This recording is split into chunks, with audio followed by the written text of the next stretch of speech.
Hello, good morning every student. पिछली video में हमने इंडिविजुअल सीरीज, डिस्क्रीट सीरीज और कंटिन्यूस सीरीज के बारे में विस्तार से चर्चा की थी। आज हम सेंट्रल टेंडेंसी के बारे में अध्ययन करेंगे।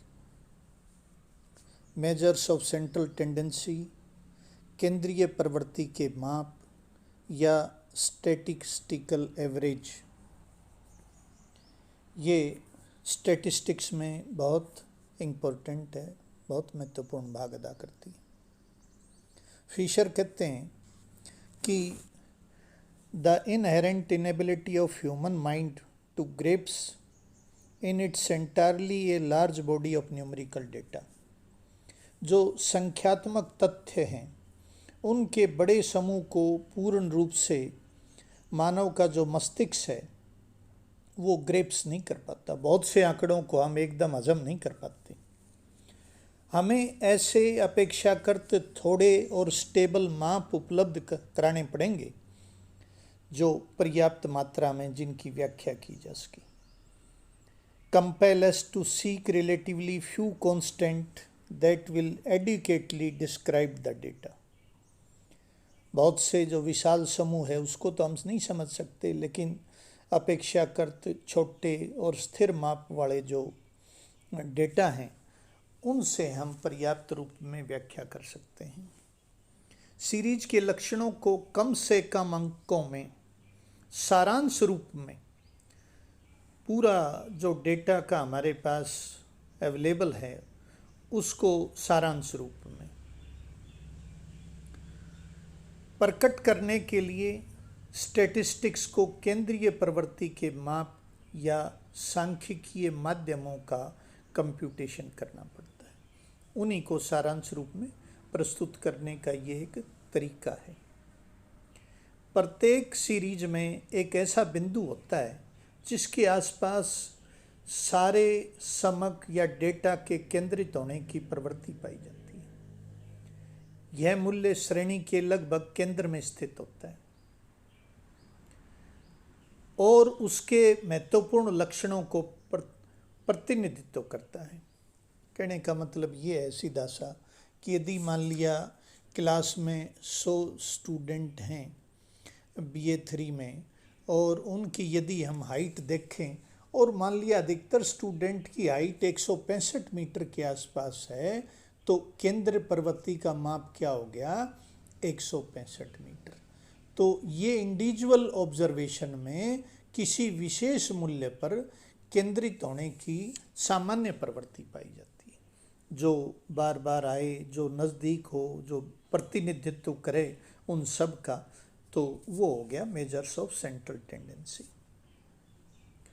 स्टैटिस्टिक्स में संपूर्ण समक श्रेणी की केंद्रीय प्रवृत्ति को सरल व सारांश रूप में अभिव्यक्त करने वाला प्रतिनिधित्व मूल्य क्या है? केंद्रीय प्रवृत्ति का माप या मध्य कहलाता है। तो स्टैटिस्टिकल एवरेज क्या हुआ? यह एक ऐसा सरल और संक्षिप्त अंक है जो समक श्रेणी के जो डेटा है हमारे पास उनके प्रमुख अभिलक्षणों पर प्रकाश डालता है। तो कहने का मतलब ये है, ये प्रतिनिधि माप है सांख्यिकी में जिसको केंद्रीय प्रवृत्ति कहते हैं। संपूर्ण समक श्रेणी की केंद्रीय प्रवृत्ति को सरल और संक्षिप्त रूप में अभिव्यक्त करने वाला प्रतिनिधि मूल्य क्या कहलाएगा? मेजर्स ऑफ सेंट्रल टेंडेंसी, केंद्रीय प्रवृत्ति के माप या मध्य कहलाएगा। ये एक ऐसा अकेला अंक या मूल्य जो सीरीज के लगभग बीच में स्थित होता है और उसके महत्वपूर्ण लक्षणों को प्रतिनिधित्व करता है, उसको हम कहेंगे केंद्र प्रवृत्ति का माप अथवा मध्य या statistical average. A central tendency is a single figure that represent whole of distribution. पूरे जो समक माला है उसको रिप्रेजेंट करता है। कुछ विद्वानों की डेफिनेशंस हैं। क्रॉस्टन और काउंडन के अनुसार मध्य आंकड़ों के विस्तार के अंतर्गत स्थित एक ऐसा मूल्य है जिसका प्रयोग श्रेणी के सभी मूल्यों का प्रतिनिधित्व करने के लिए किया जाता है। An average is a single value है ये with in the range of data. जितना भी रेंज ऑफ डेटा हमारा है उसमें एवरेज एक सिंगल वैल्यू है that is use to represent all the values in series. वो सारी ही जो सीरीज में वैल्यूज हैं उनका प्रतिनिधित्व करता है। Since an average is somewhere with in the range of data, क्योंकि ये उन्हीं में से है, it is sometime called measures of central value, इसलिए इसको केंद्रीय प्रवृत्ति का माप कहा जाता है। सिम्पसन और काफ्का कहते हैं a measure of central tendency is a typical figure around which other figure concentrate. ये एक ऐसा मूल्य है जिसके आसपास अन्य संख्याएं, ये एक ऐसा मूल्य है जिसके आसपास अन्य संख्याएं केंद्रित होती हैं। बावले कहते हैं कि माध्य शुद्ध रूप में गणितीय विचार है, मैथमेटिकल कंसेप्शन है ये।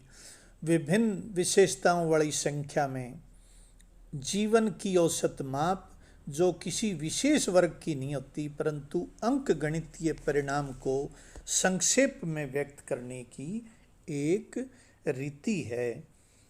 कहने का मतलब it is a short way of expression and arithmetical result. ये संक्षिप्त रूप में अर्थमेटिकल रिजल्ट को बताती है। इसी तरह से स्पूर कहते हैं an average is sometime called a measures of central tendency because individual value of the variable usually cluster around it. इसके बाद objects and functions of statistical average आता है। सांख्यिकी को उचित रूप से माध्यमों का विज्ञान कहा जाता है। स्टैटिस्टिक्स में rightly be called science of average, माध्यमों का विज्ञान। सांख्यिकी माध्यमों के महत्वपूर्ण उद्देश्य एवं कार्य निम्नलिखित हैं। सबसे पहला है to present brief picture of data. जो माध्य जटिल और अस्पष्ट जो आंकड़े हैं उनको बिल्कुल सरल, संक्षिप्त और स्मरण योग्य अंक द्वारा प्रस्तुत करता है, मतलब एक कंप्लीट छोटा चित्र प्रस्तुत करता है। मोरेन कहते हैं माध्य का उद्देश्य व्यक्तिगत मूल्यों के समूह का सरल और संक्षिप्त रूप में प्रतिनिधित्व करता है तथा मस्तिष्क समूह की इकाइयों में सामान्य आकार को ग्रहण करने में बड़ी सुगमता होती है। अब मान लिया भारत में आबादी लगभग 121 करोड़ है और हम उसको डिस्कस करते हैं कि भाई जीने की औसत आयु कितनी है, एवरेज कितनी है। तो उस केस में यदि हम पूरी पॉपुलेशन के डेटा को लेंगे तो समझने में बड़ी दिक्कत आएगी, मस्तिष्क में भी वो चीज़ें फिट नहीं होंगी। और यदि हम पूरे का एक स्टैटिस्टिकल एवरेज हमने निकाल लिया, एक पॉइंट में निकाल लिया और उससे पता चला कि भारत में जीने की जो औसत आयु है वो 65 वर्ष है, तो इसे आसानी से समझा और याद रखा जा सकता है। दूसरा पॉइंट है टू फैसिलिटेट कंपैरिजन। इन माध्यमों की सहायता से दो या दो से अधिक मूल्यों की तुलना संभव हो सकती है। अब मान लिया ये एवरेज जो एज है, जीने की जो औसत आयु है, इसी को हम कंपेयर करें विभिन्न देशों के बीच में, तो आपको पता ही है कि भारत की 65 वर्ष है, श्रीलंका की थोड़ी और ज़्यादा, यूरोपियन कंट्रीज की ज़्यादा होगी। तो उससे हम तुलना करके उचित परिणाम निकाल सकते हैं कि भाई इन देशों में जो जीने की औसत आयु ज़्यादा है तो नेचुरली वहाँ लिविंग कंडीशन बेहतर होंगी। तीसरा है टू रिप्रेजेंट द यूनिवर्स। मध्य में एक ऐसी संख्या है जो पूरी सीरीज का प्रतिनिधित्व करती है। इसलिए इसकी सहायता से पूरे समग्र के विषय में निष्कर्ष निकाले जा सकते हैं। जो भी रिजल्ट होंगे वो पूरे डेटा के संदर्भ में होंगे। नेक्स्ट है बेसिस ऑफ स्टैटिस्टिकल एवरेज। सांख्यिकीय विश्लेषण की अनेक क्रियाएं इन्हीं पर आधारित हैं। किसी कक्षा के विद्यार्थियों द्वारा विभिन्न विषयों में प्राप्त अंकों का औसत निकालकर यह निर्णय लिया जा सकता है कि किस विषय में विद्यार्थी कमज़ोर हैं। मान लिया क्लास में स्टूडेंट हैं, उनका रिजल्ट आप देख रहे हो, अब उनको औसत निकाल लिया, अंकों का औसत निकाल लिया। अंकों का औसत कैसे निकालेंगे? मान लिया क्लास में 65 या 68 स्टूडेंट हैं, उनके जितने भी नंबर आए उनको टोटल कर दिया और उतने ही स्टूडेंट से भाग दे दिया, तो ऑन एन एवरेज उनका एक सब्जेक्ट का टोटल आ गया। ऐसे हमने सब सब्जेक्ट का एवरेज निकाल लिया। अब जब सब सब्जेक्ट का एवरेज निकाला तो पता चला किस विषय में विद्यार्थी कमज़ोर हैं। आमतौर से देखने में आता है कि इंग्लिश में बहुत से स्टूडेंट कमज़ोर हैं, ज्योग्राफी थ्योरी में बहुत से स्टूडेंट कमज़ोर हैं, लेकिन ज्योग्राफी प्रैक्टिकल में और इंटरनल असेसमेंट में सब बेहतरीन नंबर ले रहे हैं, उनका औसत बहुत अच्छा आ रहा है। इसी तरह से कुछ स्टूडेंट हिंदी में भी कमज़ोर हैं। तो कहने का मतलब ये है कि बेसिस ऑफ स्टैटिस्टिकल एनालिसिस सांख्यिकीय विश्लेषण का ये आधार है। इससे हम रिजल्ट निकाल सकते हैं, विभिन्न एवरेज को कंपेयर कर सकते हैं। Helpful in policy formulation. माध्यमों से भविष्य के लिए नीति निर्धारण में भी सहायता मिलती है। अब मान लिया एवरेज प्रति व्यक्ति आय निकाल दी, एक देश की कम है दूसरे देशों की ज़्यादा है, या स्टेट के हिसाब से देखें तो आपको पता ही होगा गोवा की प्रति व्यक्ति आय सबसे ज़्यादा है, उसके बाद पंजाब हरियाणा की आती है, और स्टेट की और भी प्रति व्यक्ति आय कम है। तो इससे पॉलिसी फॉर्मेशन में आसानी रहती है। जो जिनकी प्रति व्यक्ति आय कम है उन क्षेत्रों में विकास के लिए सरकार काम कर सकती है। To trace mathematical relationship. माध्यमों की सहायता से विभिन्न वर्गों और समूह में गणितीय संबंध स्थापित किया जा सकता है। अब मान लिया यूँ कहें कि भाई इंग्लैंड की औसत लोगों की जो प्रत्याशित आयु है वो भारतीयों से ज़्यादा है, तो इससे बात नहीं बनेगी, हमें उसको एवरेज में व्यक्त करना पड़ेगा, तो मैथमेटिकल रिलेशनशिप में जाना पड़ेगा। इसके बाद है आदर्श माध्यम के आवश्यक गुण क्या हों। एक तो उसकी निश्चित परिभाषा होनी चाहिए। आदर्श माध्य की परिभाषा बिल्कुल स्पष्ट व निश्चित होनी चाहिए, ताकि जो भी व्यक्ति दिए गए डेटा के आधार पर माध्य निकाले वो एक ही निष्कर्ष पर पहुंचे, उसको हम कहेंगे ये श्रेष्ठ माध्य है। उसका कोई नहीं कोई एल्जेब्रिक फार्मूला होना चाहिए निकालने का, संख्या निश्चित होनी चाहिए।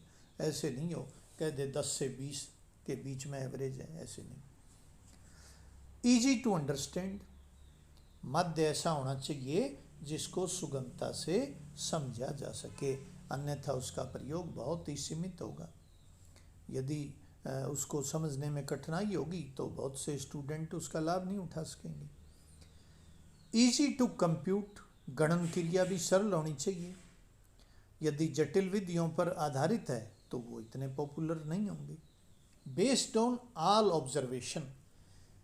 एक संतोषजनक माध्य क्या होगा, सभी मूल्यों पर आधारित होनी चाहिए, जो सीरीज के सभी मूल्य हैं, अन्यथा वह पूर्ण श्रेणी की प्रमुख विशेषताओं का प्रतिनिधित्व नहीं कर सकेगा।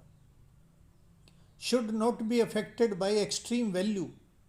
सभी मूल्यों का प्रतिनिधि मूल्य है माध्य, अतः आवश्यक है कि श्रेणी के न्यूनतम और अधिकतम मूल्यों से प्रभावित नहीं होना चाहिए, अन्यथा वो सीरीज का सही प्रतिनिधित्व नहीं कर सकेगा। Least affected by fluctuation of sampling. यदि एक ही समक में से उचित विधि द्वारा माध्य निकाले जाएं तो उन माध्यमों में बहुत अधिक अंतर नहीं होना चाहिए। मान लिया एक कॉलेज के विद्यार्थियों को 10 भागों में बांटकर 10 माध्य निकाल लिए तो उनके द्वारा निकाले गए माध्यमों में ज़्यादा अंतर नहीं होना चाहिए। कैपेबल ऑफ एल्जेब्रिक ट्रीटमेंट, एक आदर्श माध्य क्या है, उसका बीजगणितीय विवेचन संभव होना चाहिए। यदि मान लिया 2 कॉलेजों के विद्यार्थियों की संख्या और उनके औसत खर्चे से संबंधित आंकड़े दिए हुए हों, एक तरफ अपना कॉलेज है उसका खर्चा, दूसरी तरफ जीवीएम कॉलेज है उसका खर्चा, तो दोनों कॉलेज के विद्यार्थियों के खर्चों का कंबाइंड मीन निकालना भी संभव होना चाहिए, जिससे हम आसानी से उस चीज़ को कंपेयर कर सकें। अब आता है टाइप्स ऑफ स्टैटिस्टिकल एवरेज। सांख्यिकी में माध्यमों का कितने प्रकार के हैं? सबसे पहले मैथमेटिकल एवरेज, दूसरा पोजिशनल एवरेज। मैथमेटिकल एवरेज में फर्स्ट है अर्थमेटिक मीन, फिर जियोमेट्रिक मीन, फिर हार्मोनिक मीन, और इसी तरह पोजिशनल एवरेज में मीडियन और मोड आते हैं। सबसे पहले समांतर मध्य या मीन का हम जिक्र करेंगे। समांतर मध्य सबसे सरल और लोकप्रिय माप है। औसत शब्द का प्रयोग इसी मध्य से लिया जाता है। उदाहरणतः औसत आय, औसत लाभ, औसत उपभोग, औसत उत्पादन आदि तथ्य समांतर मध्य द्वारा प्राप्त होते हैं। जब कोई व्यक्ति औसत का प्रयोग करता है तो इसका तात्पर्य है कि ऑन एन एवरेज कंप्लीट। सांख्यिकी में इसे समांतर मध्य या मध्य कहते हैं।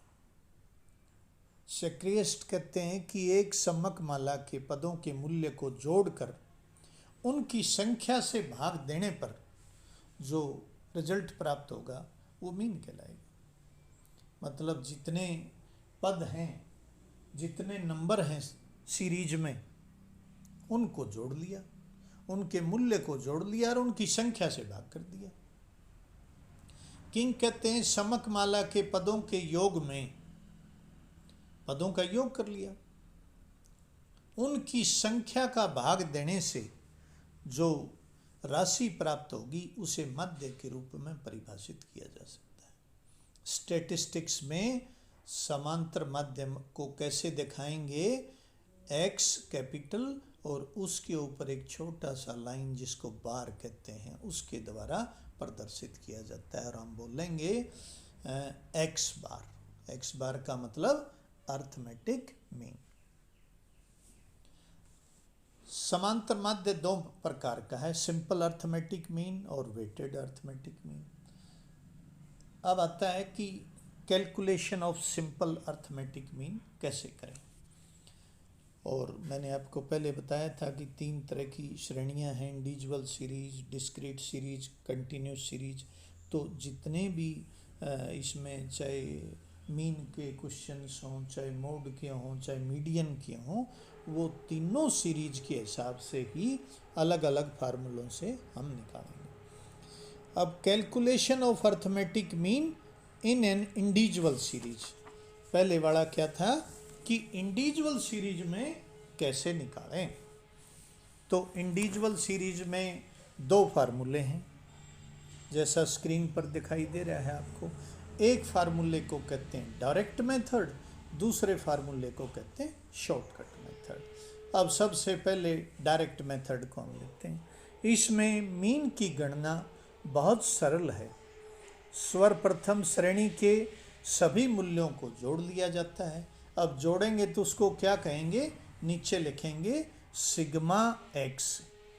स्क्रीन पर भी दिखाई दे रहा है आपको, सिग्मा एक्स कहते हैं। उसके बाद मदों की कुल संख्या को, जिसको n कहते हैं, से भाग दिया जाता है। तो इसमें 2 काम हो गए। सबसे पहले जो टोटल वैल्यूज़ थी, ये इंडिविजुअल सीरीज है, जो टोटल वैल्यूज़ थी उन सब की वैल्यूज़ को जोड़ लिया, जिसको हम कहेंगे सिग्मा एक्स। और दूसरा जितनी भी मद हैं उनकी संख्या को n मान लिया, और फार्मूला हो गया हमारा x bar equal to sigma x upon n। तो x बार का मतलब मैंने आपको बताया अर्थमेटिक मीन, सिग्मा x का मतलब total of values of all items, जितने भी आइटम हैं उनकी टोटल वैल्यू, और n का मतलब हो गया नंबर ऑफ आइटम्स।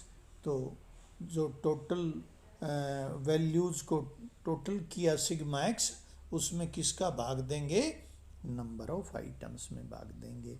नीचे एक एग्जाम्पल दे रखा है जिसमें विभिन्न महीनों के टेम्परेचर दे रखे हैं डिग्री सेल्सियस में। अब जनवरी का अभी महीना है, टेम्परेचर दे रखा है उसमें, और अभी जून चल रहा है, उसका टेम्परेचर 34 दे रखा है। जुलाई और ऐसे ही देखो दिसंबर में 15 डिग्री टेम्परेचर हो गया। अब हम क्या करेंगे इसमें देखो इंडिविजुअल सीरीज की खासियत थी, मैंने आपको बताया था कि उसमें एक ही डेटा होगा, एक ही सीरीज होगी, एक ही समकमाला होगी। तो इसमें कोई दूसरी लाइन नहीं है। दूसरी जो लाइन है वो तो मंथ्स की है या सीरियल नंबर की हो सकती है। तो इसमें जो टेम्परेचर वाली जो वैल्यूज़ हैं, सबसे पहले हम क्या करेंगे, उसको टोटल कर लेंगे। इसको कहेंगे सिग्मा एक्स। सिग्मा का मतलब ही जहाँ सिग्मा आ गया, सिग्मा का मतलब है जोड़, ठीक है। और इसको भाग किससे देंगे, नंबर ऑफ आइटम से। अब हमें पता है ये 12 महीनों का है तो n 12 हो गया, सबको टोटल करके 12 से भाग दे दिया। ये तो था डायरेक्ट मेथड इसका एक दूसरा मेथड भी है जिसको हम कहते हैं शॉर्टकट मेथड। जब श्रेणी के मूल्यों की संख्या अधिक हो, ये तो कम थी 12 थी, और वे बहुत अलग अलग हों, 10 डेसिमल भी हो, तो फिर शॉर्टकट मेथड ज़्यादा ठीक रहता है। शॉर्टकट मेथड का फार्मूला क्या है, x bar equal to a plus sigma dx upon n। कहने का मतलब ये है कि सबसे पहले हम जैसे ये सीरीज लिखी हुई थी ऐसे ही उसको लिख लिया। अब श्रेणी के किसी भी मूल्य को एज्यूम्ड मीन मान लेंगे। जितनी भी वैल्यूज़ हमने दे रखी हैं, आमतौर से हम क्या करेंगे कि ऐसी को मानेंगे जो बीच सी में है। अब टेम्परेचर दे रखा है, हमने यूँ मान लिया कौन है, एवरेज 25 मान लिया, एज्यूम्ड मीन 25 मान लिया, ठीक है। और इसमें वैसे तो किसी को भी मान सकते हैं, लेकिन बीच का सा मान लिया जिससे वैल्यू हमारी कम हो जाएगी। अब श्रेणी के प्रत्येक मद में जो x है में से एज्यूम्ड मीन या a को घटाकर डिविएशन प्राप्त कर लेंगे। मतलब 25 से कितना डिविएट हुआ। तो देखो अब सबसे पहला नंबर है 14, अब -25 तो क्या आ गया, -11 आ गया, डिविएशन इतना हो गया। अब जैसे जैसे वैल्यू बढ़ेगी तो उसका प्लस आ जाएगा। अब जैसे 30 वाला जो है तो 30 - 25 5 आ गया प्लस में। तो ये प्लस माइनस साइन भी लिखते जाएंगे। और ये था dx, मतलब डिविएशन फ्रॉम x, कल्पित मध्य से विचलन। डिविएशन का हिंदी में हो गया विचलन। तो a का मूल्य हमने खुद डिसाइड किया है 25, इसको हम 20 भी ले सकते हैं, 30 भी, कुछ भी ले सकते हैं, लेकिन हम ऐसा लेंगे जिससे हमारा टोटल कम से कम आए। तो बीच की कोई वैल्यू ले लेंगे। अब जैसे इसमें 25 लिया तो सिर्फ सिग्मा dx क्या आया, जब टोटल किया प्लस को अलग कर लिया, माइनस को अलग टोटल कर लिया, तो बीच टोटल आया सिग्मा dx -2। अब फार्मूला मैंने आपको बताया था x bar equal to a plus sigma dx upon n। n तो वही number of items, x bar arithmetic mean, a assumed mean जो हमने खुद ने माना है, और सिग्मा dx क्या है, जहाँ सिग्मा लग गया वो तो जोड़ हो ही गया, और dx डिविएशन था, टोटल ऑफ डिविएशन, जितने भी डिविएशन थे उनका टोटल, और n नंबर ऑफ आइटम्स, गिनती कर ली 12 है नंबर ऑफ आइटम्स। तो 25 प्लस -2/12 हो गया। तो इस तरह से ये शॉर्टकट मेथड में, तो आज हमने इसमें अर्थमेटिक मीन में जो इंडिविजुअल सीरीज है उसके दो मेथड को डिस्कस किया। एक डायरेक्ट मेथड जिसमें डिविएशन की भी ज़रूरत नहीं है, वो तो डायरेक्ट है, उसमें तो टोटल किया और उतने से ही भाग दे दिया। और दूसरा शॉर्टकट मेथड, इसमें डिविएशन लिया और फिर डिविएशन को टोटल कर लिया, सिग्मा dx आ गया और उसको नंबर ऑफ आइटम से भाग दे दिया। तो ये एक्सरसाइज आपको करके भी देखनी है और इसी तरह से रोज़ाना एक एक सीरीज को हम देखते रहेंगे और साथ साथ आप लोगों ने भी इस काम को सिरे चढ़ाना है। और जो भी किसी स्टूडेंट की कोई दिक्कत हो तो वो व्हाट्सएप पे भी मुझे कन्वे कर सकता है और इसमें भी कमेंट कर सकता है, लेकिन फॉलो अप आप लोगों ने ज़रूर करना है। Thank you.